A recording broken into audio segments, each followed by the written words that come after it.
Добро вечер. Ова е ТВ журналот Newsflash на гласот на Америка на македонски. Со вас во оваа емисија ќе биде Јане Бојаджиевски. Председателот Обама ја промовира енергетската политика во за изборите во ноември важните сојузни држави Колорадо и Невада. Ниски каматни стапки до 2014 предлага Централната банка. Google со нови правила за пребарувањето. Ова се дел од насловите во денешната емисија. Американскиот председател Барак Обама на турнеја во Лас Вегас и Колорадо ја промовира својата енергетска политика за чиста енергија и поголемо домашно производство на нафта и природен газ. Двете сојузни држави се сметаат за мощни важни на престојните председателски избори. Американската Централна банка најави дека ќе ги задржи каматните стапки близу до нулата најмалку до 2014 во обид да ја заживее најголемата економија во светот. Американската економија се уште се созема од рецесијата меѓу 2007 и 2009, најлоша за САД во изминатите 7 децении. И покрај позитивниот тренд во последно време, председавачот со федералните резерви Бен Бернанке рече дека властите не се подготвени да објават дека економијата влегла во нова фаза. Ако сте еден од милионите луѓе кои секојдневно го користат најпознатиот пребарувач на интернет Google, обрнете внимание. Google ја менува политиката за почитување на приватноста, така што таа ќе овозможи следење на корисниците на сите услуги што ги нуди интернет гигантот. Критичарите велат дека компанијата со ова не им дозволува на корисниците да ја блокираат ваквата можност за следење. Во Вашингтон денес, законодавците повеќе предпочитаат рововска битка по партиска основа отколку компромис. Анкетите покажуваат дека на американците им е прекуглава од ваквата ситуација. Од серијата "Што ја кочи политиката во Вашингтон?" Во овој прилог истражуваме што за ова предвиделе основачите на нацијата во Уставот. Компромис. Тоа очекуваат американците од своите избраници. Компромис не е лош збор. Предпочитам компромис. Компромис. Тоа е најважно во светот. Американците можеби бараат меѓупартиска соработка, но сепак, кога избираат, попрво гласаат за политичари со потврдокорна идеологија отколку оние поумерените. Тоа создава поделеност во Конгресот. За да стапи во сила, еден закон мора да добие поддршка во двата дома на Конгресот. Дали тоа е проблем? Не според конзервативците, кои укажуваат дека татковците на Уставот на САД замислиле владата да биде со ограничени овластувања. Судијата во Врховниот суд, Антонин Скалија, коментира дека американците треба да научат да го сакаат политичкиот застој.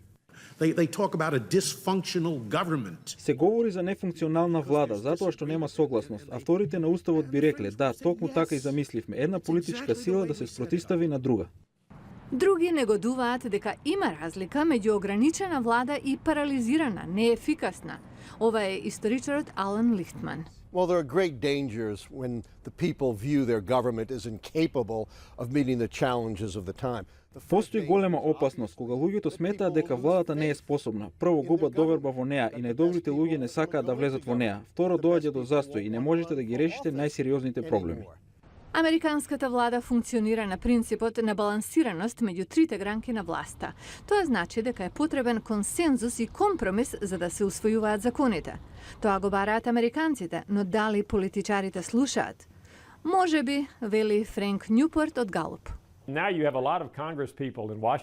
Многу конгресмени во Вашингтон велат, никој не сака и додаваат дека дури и продавачите на автомобили имаат подобар рейтинг. Евентуално ќе се запрашаат зошто е така и ќе посветат внимание на анкетите дека американците сакаат компромис.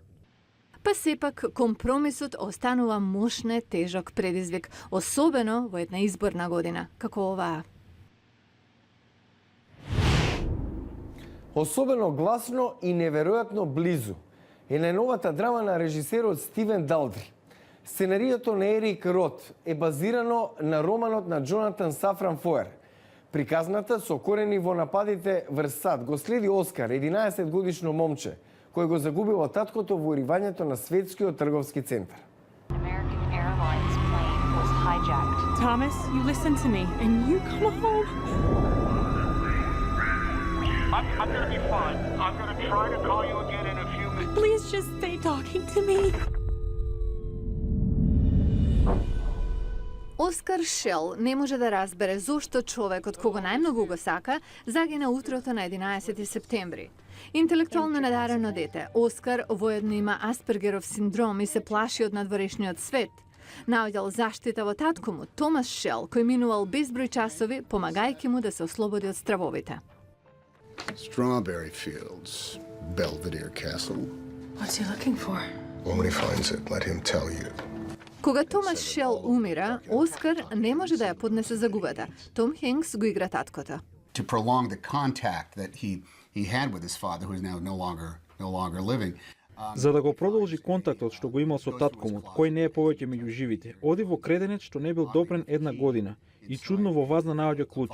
На клучот има закачено име Блек. Тој почнува да верува дека Блек е името на некој кој има врска со неговиот татко. Оскар, кого го игра дебитантот Томас Хорн, посетува стотици њујорчани по име Блек, а го придружува старец кој живее под кирија во апартманот на бабата на Оскар. Сандра Булок ја игра Линда Шел. Вели, приказната е базирана на искуствата на вистински луѓе кои загубиле најблиски во нападите. We were able to have access to the phone messages. Успеавме да добиеме пристап до телефонските пораки од луѓето кои загинаа во кулите. Во моментот кога сфатиле дека нема да преживеат, оставиле пораки на надеж, љубов и добрина. Филмот се носи со идејата дека луѓето не секогаш можат да имаат контрола над настаните и дека тие не секогаш имаат логика, но сепак се дел од животот. Што кога ќе се вратат од бојното поле? Стапката на невработеност меѓу воените ветерани во САД е далеку над просекот на национално ниво. Како да им се помогне? Не пропуштајте утрешната емисија. Утре во News Flash 12%. Стапката на невработеност меѓу туку-што вратените воени ветерани од Ирак и од Авганистан. За ова во утрешното издание на News Flash. Го гледавте News Flash на гласот на Америка на македонски. Јас сум Јане Бојаджиевски од студиото во Вашингтон. За најнови содржини посетете и нашата веб страница glasnaamerika.com. Пријатна вечер. Се гледаме утре.